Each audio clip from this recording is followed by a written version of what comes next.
पश्चिम में खड़े इस पर्वत की चोटी पर वो दिव्य औषधि सूर्य की प्रथम किरण के साथ पुष्प के रूप में प्रकाशित होती। यदि तुम्हारी माता को उस पुष्प को स्पर्श करने के पूर्व सूर्य की किरण ने स्पर्श किया तो तुम्हारी माता की मृत्यु हो जाएगी। कर्ण, यदि भगवान सूर्य की किरणों से भी तेज दौड़कर कोई उस दिव्य औषधि को यहाँ लाएगा तो इनके प्राणों की रक्षा हो सकती है।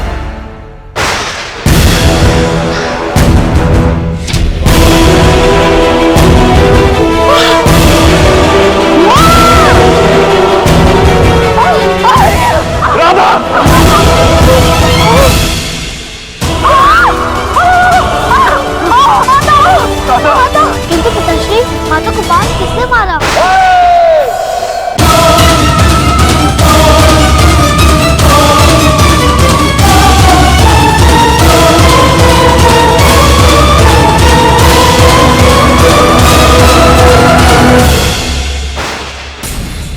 आदिदेव इन मनुष्यों की बलि से प्रसन्न होगा। आदिदेव हर प्रहर रक्त की बलि मांगता है।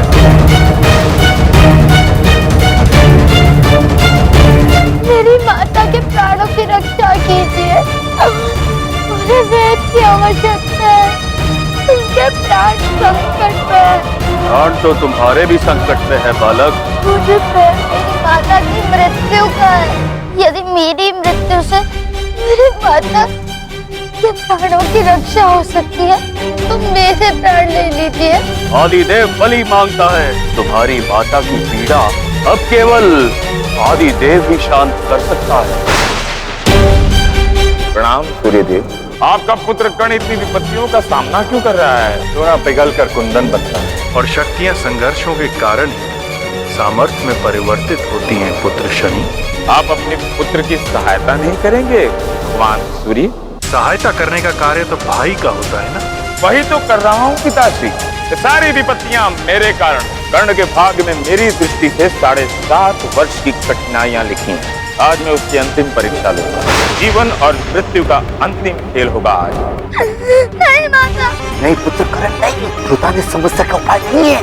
तो उपाय क्या है? तो यदि हम जान जाए कि ये वनवासी कौन है और इनके दिए हुए इस घाव से इनका परिणाम ऐसा क्यों हो रहा है तो कदाचित हमें उपाय मिल सकता है। वनवासी अपने बाणों पर एक विशेष प्रकार का विष लगाते हैं। इस विष के कारण ही तुम्हारी माता की ऐसी दशा हुई है। प्रातःकाल सूर्य की प्रथम किरण जब तुम्हारी माता को स्पर्श करेगी तो उसकी मृत्यु हो जाएगी। यदि आपको इनके प्राणों की रक्षा करनी है तो आपको शीघ्र ही इन्हें यहाँ से ले जाना होगा। इस वन के पार एक पर्वत है। उस पर्वत की चोटी पर सूर्य की प्रथम किरण से एक विशेष प्रकार की दिव्य औषधि उत्पन्न होती है। केवल उसी औषधि से तुम्हारी माँ के प्राण बचाए जा सकते हैं। हम प्रातःकाल तक प्रतीक्षा नहीं कर सकते हैं पिताश्री। किंतु हम इस स्थान से कैसे निकल पाएंगे? आप मार्ग बना सकते हैं प्रातःकाल। मैं माता का वचन नहीं तोड़ सकता। पुत्र कर्ण, इस समय तुम्हारे माता के प्राण संकट में है। तोड़ दो वचन। उठाओ धनुष। आदिदेव को बलि देने का वक्त हो गया है। जाओ, जाकर उसकी माता को ले आओ। धनुष उठाइए प्रातःकाल। उठाइए धनुष प्रातःकाल। इस समय तुम्हारे माता के प्राण संकट में है। तोड़ दो वचन। उठाओ धनुष। मुझे क्षमा कर दीजिए माता। मैं अब आपका वचन छोड़ने जा रहा हूँ।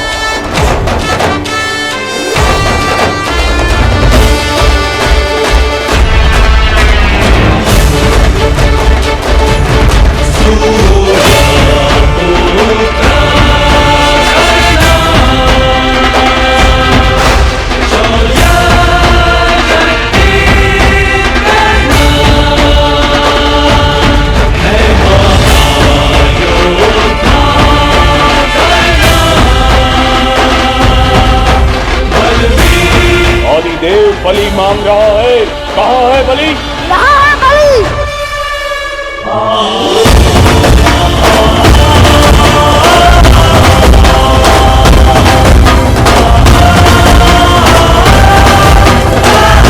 हमारी विपत्तियों से छूट गया तुम्हारा अनुज शनि।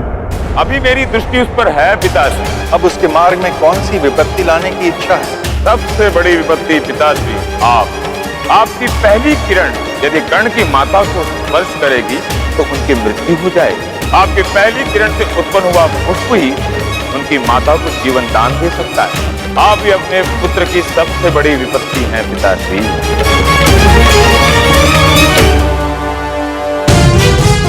माता!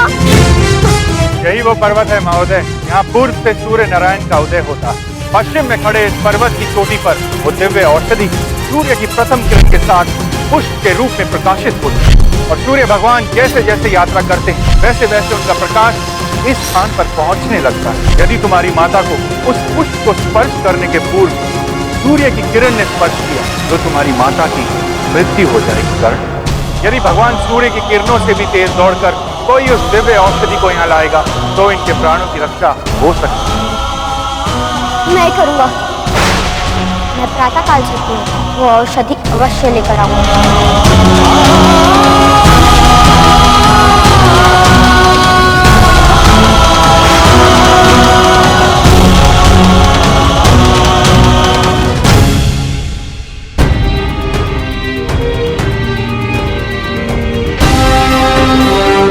भगवान सूर्य अपनी प्रथम किरण से मेरी माता के प्राणों की रक्षा कीजिए।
आपका ये पुत्र वास्तव में दिव्य है।